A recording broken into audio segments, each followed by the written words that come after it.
Welcome to the United Hotspot. It's another day, and we do count down to what's coming. Chelsea at Stamford Bridge is our next game as we do go into that hot phase of the season, competing for places where we shall get some good money if we finish highly, get some good money to help us boost our transfer kitty, or we finish terribly and go struggle in the Europa League. My name is Webb. This is the United Hotspot. Now, the big news that I've got for you is that Amad Diallo sat out of that game for which he was suspended after putting off his jersey, having scored against Liverpool. So he served his domestic ban, and Amad will be back and available for selection when we do take on Chelsea on Thursday. The question is, should Amad Diallo now be starting football games? Should he still be coming off the bench? That's what I'm here to talk about now.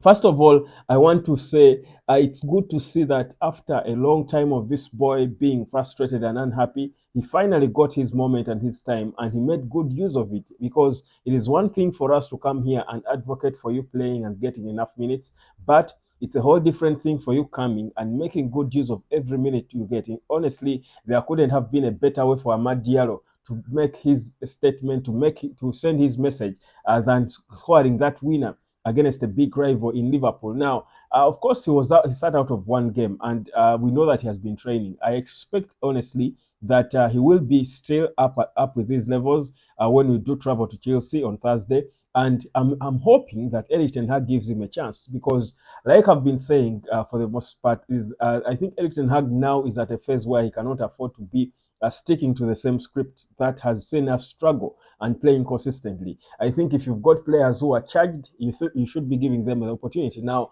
I can't recall the last time Amad Diallo started a game for Manchester United, but I feel like we are tending towards that time. Maybe not the Chelsea game, but I expect him to play a significant role in the Chelsea game. Come on and play for reasonable minutes, not 3 minutes like Erik Ten Hag has been used to bringing him or even keeping him on the bench. If a player is performing well, the reward for them should be playing time. That's the simple reward the player needs. Now, don't you think Amad Diallo needs to be rewarded? I honestly think more so, given now that the players who are starting ahead of him are not really at their best game.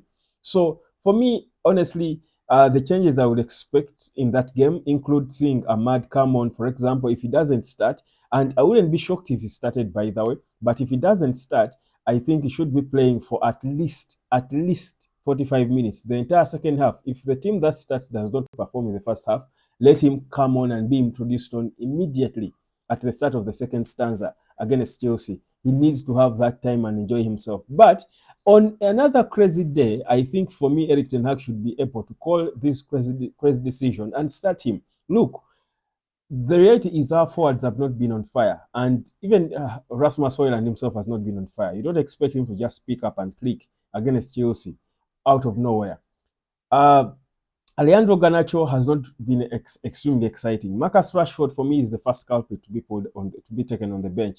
Now, Erik Ten Hag has got to make a decision on whether, because for me, I believe one of Mason Mount and Amad Diallo should be starting, if not both. Maybe it would be too much for us to expect him to start both of them, but at the very least, one of them should be starting. Now, it's either bench Marcus Rashford, directly put there Mason Mount, and let Garnacho go on the left, then Mason Mount goes in 10, Bruno goes wide on the right. Or Erik Ten Hag can actually choose to start Amad, bench Marcus Rashford, have Garnacho on the left, let Amad go on the right as the winger, Højlund up top. That is one of two options that Erik Ten Hag can have.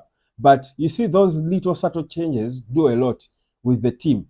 In terms of motivating, because imagine if Amad started against Chelsea, I think he would pour his body on the line. He would throw his body. You saw him run and sprint in that goal that he scored, the win against Liverpool. You saw the run he made when he stole the ball and passed it to Garnacho. Then he sprinted like his life depended on that sprint. Indeed, it did, because he eventually scored the most important goal of his life, of his career. So you reward him by playing him. Now, whereas we know that Erik Ten Hag is not a big fan of him, and starting him might not come easy, but for me, it doesn't stop me from coming here and say it actually would make sense, because Marcus Rashford is not performing.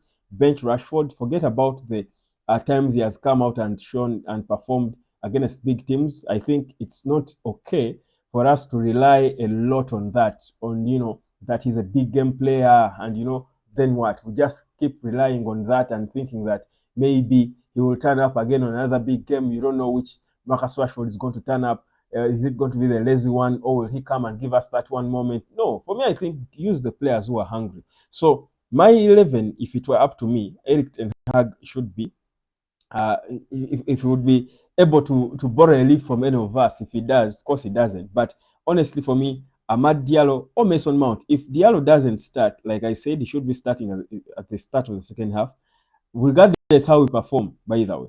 He should be playing 45 minutes at the very least. If he doesn't start, Mount should be starting. And Marcus Rashford is the first obvious player to pull out. Then, if he's coming on as a substitute, it should be for Alejandro Garnacho. Even if Garnacho scores or assists a hat-trick in the first half, Garnacho needs to rest. He needs to rest. The boy is only 19, but we are overplaying him. We are putting a lot of responsibility on him, and it's beginning to kill him. And the sad bit is that these same United supporters now, who are desperate for us to win each and every game we play in, will be the first to come out there and attack this boy the moment he stops performing. And you clearly see that it's soon coming. He's tired. He has been tired for so many games. But Erik Ten Hag keeps putting him there, keeps putting him there. I don't think it's right to overload a player, a young player, to overload them as your way of giving them experience. I mean, it's okay to give them playing time and trust them, but not overload them. And especially if it's a player like Garnacho, whose playing style is a winger, and playing on the wing requires a lot of energy. You have to sprint up, sprint back. And his style on the ball, he's always moving. He's a mobile player, always on the ball and making dribbles and runs. It consumes a lot of energy for this young boy. So for me, I think Ahmad, and you see, before we did not really think that we had the options to come out there if Garnacho is not performing to substitute him and put there anyone. Now we've got many. Mason Mount is there, and Amad Diallo now is a clear, proper bowler now who is fired up. So give him that chance. Erik Ten Hag has got to do it. I'm hoping he does it, because we don't again want to go back in the same phase where this boy has fought to come out from. Went into his Ramadan, deleted his pages, but you could clearly see on his pages that he was frowning, he was frustrated, he was unhappy, because he knew he deserved playing time. Even Erik Ten Hag, in his own admission, said the boy indeed really deserves more playing time. So why doesn't he give it to him? Because there are players who are getting it, but they don't really deserve it. We can all admit that Marcus Rashford does not deserve all the playing time he's getting. So why not give Amad the time? Why not give a hungry Mason Mount the time? So these are for me the two changes that I'm hoping Erik Ten Hag has the confidence to come out and make, because if he again sticks to the same script, again, some players will be happy, but again, the happy players do not even show their happiness on the pitch, while others will be frowning. And I'm not sure what the worst then can be. We are going into a summer transfer window where these players, Ahmad now must be feeling like he deserves to be playing. So he will want to go to a club that is going to give him playing time. Ahmad knows that he's not going to allow to just be kept there and be loaned to Granada, because Ahmad is not Pelistri now. Ahmad should feel now that he's ahead of Pelistri. He should feel now that he's an important part of the rebuild. So you show him that by giving him playing time. So what Erik Ten Hag has got to do is manage this boy, and he's got 9 games to do it. If he doesn't, trouble. Same thing with Mason Mount. It is his player who he signed for a lot of money without a clear plan for him. The beauty is now there's a divine opportunity for Erik Ten Hag to redeem himself and show us why Mount was important, but also for the player to show that he's worth staying at Man United in the Ineos era.